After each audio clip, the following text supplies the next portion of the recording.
दोस्तों, जब भी हम बांग्लादेश की राजनीति की बात करते हैं, एक सवाल उठता है, क्या वहां की मौजूदा स्थिति एक नया मोड़ लेने वाली है? खासकर तब जब अमेरिका में डोनाल्ड ट्रंप की जीत के बाद से शेख हसीना की गतिविधियां तेज हो गई हैं। क्या आपने सोचा है कि कैसे ये घटनाएं पूरे क्षेत्र की राजनीति को प्रभावित कर सकती हैं? चलिए इस पर गहराई से नजर डालते हैं। हाल ही में खबरें आईं कि शेख हसीना ने अपनी वापसी के लिए एक बड़ी रैली की योजना बनाई थी, जिसका मकसद था अंतरिम मोहम्मद यूनुस सरकार को चुनौती देना।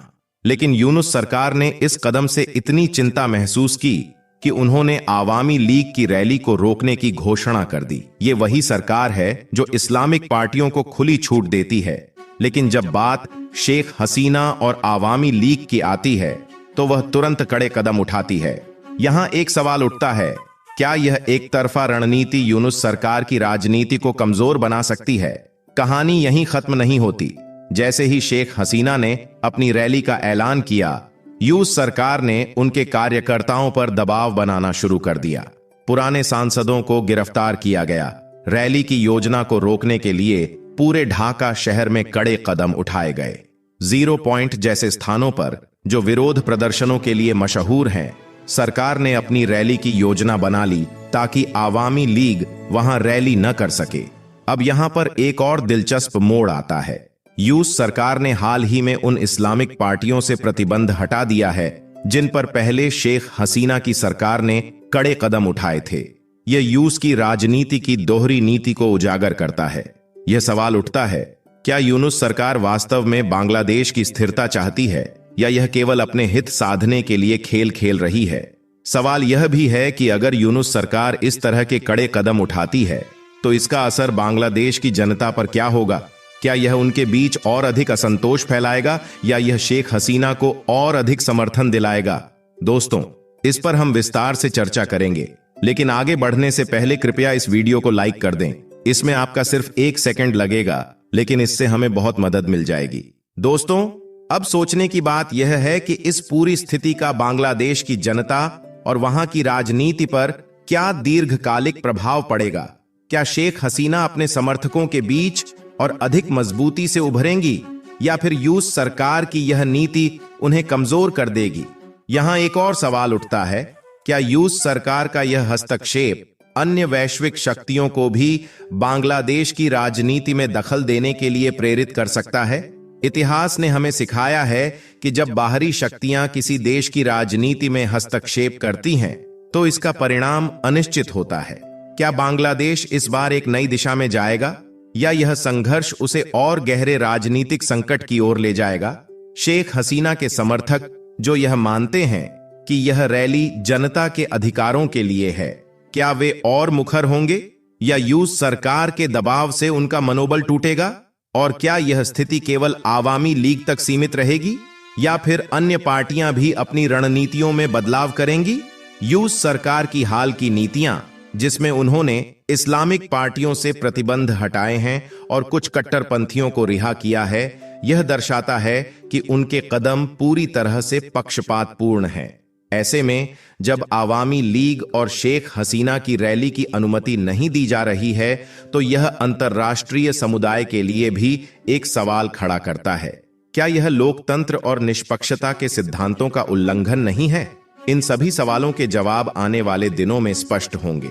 लेकिन एक बात तो तय है कि बांग्लादेश की राजनीति का यह मोड़ न केवल देश के अंदर बल्कि पूरे दक्षिण एशिया के भू राजनीतिक परिदृश्य पर गहरा असर डाल सकता है। भारत सहित अन्य पड़ोसी देशों को भी इस स्थिति पर कड़ी नजर रखनी होगी, क्योंकि यह उनके लिए भी रणनीतिक महत्व रखता है। दोस्तों, अब आप सोचिए कि ऐसे समय में बांग्लादेश की जनता के पास क्या विकल्प हैं? क्या वे इस दबाव के बीच अपने लोकतांत्रिक अधिकारों के लिए लड़ पाएंगे या फिर यह सारा संघर्ष केवल राजनीतिक नेतृत्व के लिए एक और शक्ति प्रदर्शन बनकर रह जाएगा? यहां एक सवाल उठता है, क्या यह राजनीतिक उथल-पुथल बांग्लादेश के आर्थिक विकास को धीमा कर देगी? अगर यूनुस सरकार और शेख हसीना के बीच तनाव बढ़ता है, तो यह निश्चित रूप से बांग्लादेश के अंतर्राष्ट्रीय संबंधों को भी प्रभावित कर सकता है। और यह सिर्फ बांग्लादेश ही नहीं, बल्कि पूरे दक्षिण एशिया के लिए चिंता का विषय बन सकता है। भारत जैसे देशों को भी इस बात पर ध्यान देना होगा कि यह उथल पुथल उनके हितों और रणनीतिक योजनाओं पर कैसे असर डाल सकती है। इस पूरे परिदृश्य में एक और महत्वपूर्ण बात यह है कि रूस सरकार की इस कार्रवाई का प्रभाव अन्य दक्षिण एशियाई देशों पर भी पड़ सकता है। यह देखना दिलचस्प होगा कि इस स्थिति में भारत और अन्य पड़ोसी देश क्या रुख अपनाते हैं। क्या वे इस स्थिति को एक अवसर के रूप में देखेंगे या फिर वे तटस्थ रहकर अपनी रणनीति को आगे बढ़ाएंगे। यहां एक और पहलू पर भी ध्यान देना जरूरी है। रूस सरकार की हालिया कार्रवाइयों ने दुनिया को यह दिखा दिया है कि उनके निर्णय केवल रणनीतिक नहीं बल्कि पक्षपातपूर्ण भी हो सकते हैं। ऐसे में अंतर्राष्ट्रीय समुदाय का दृष्टिकोण और उनकी प्रतिक्रियाएं भी अहम होंगी। क्या अन्य देशों द्वारा रूस की इस नीति पर सवाल उठाए जाएंगे? क्या वैश्विक शक्तियां इस घटनाक्रम में हस्तक्षेप करेंगी या फिर वे केवल एक पर्यवेक्षक की भूमिका निभाएंगी? इस तरह के अंतर्राष्ट्रीय घटनाक्रम केवल आज की राजनीति को नहीं बल्कि आने वाले दशकों तक की कूटनीतिक नीतियों को भी प्रभावित करते हैं। कि इस पूरे घटनाक्रम का असर केवल राजनीतिक नहीं है, यह सामाजिक और आर्थिक दृष्टिकोण से भी महत्वपूर्ण है। बांग्लादेश जो पिछले कुछ वर्षों में तेजी से विकास कर रहा था, अब इस राजनीतिक अस्थिरता के कारण वैश्विक निवेशकों और साझेदारों के लिए एक चिंताजनक स्थान बन सकता है। दोस्तों, जैसा कि हमने देखा, बांग्लादेश की मौजूदा राजनीतिक स्थिति न केवल वहां की आंतरिक राजनीति को बल्कि पूरे दक्षिण एशिया के भू राजनीतिक परिदृश्य को प्रभावित करने की क्षमता रखती है। यह समय बांग्लादेश की जनता के लिए भी बहुत ही महत्वपूर्ण है। जब एक देश ऐसे संघर्षों से गुजरता है तो वहां के नागरिकों की आवाज ही असली शक्ति होती है।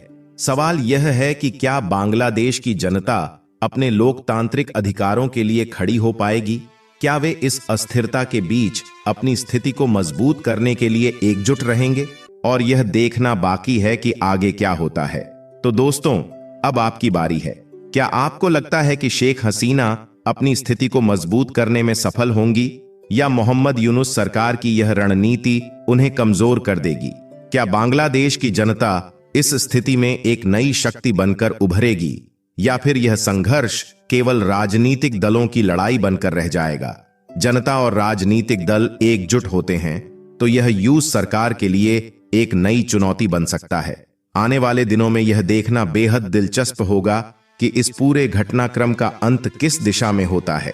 क्या बांग्लादेश एक नई राजनीतिक संरचना की ओर बढ़ेगा या फिर यह संघर्ष एक बड़े आंदोलन का रूप लेगा? दोस्तों, आप क्या सोचते हैं? हमें आप कृपया नीचे कमेंट करके हमें बताएं। और अगर आपको यह वीडियो पसंद आया हो तो इसे लाइक करें और अपने दोस्तों के साथ शेयर करना न भूलें ताकि वे भी इस महत्वपूर्ण चर्चा का हिस्सा बन सकें। जय हिंद, जय महाकाल।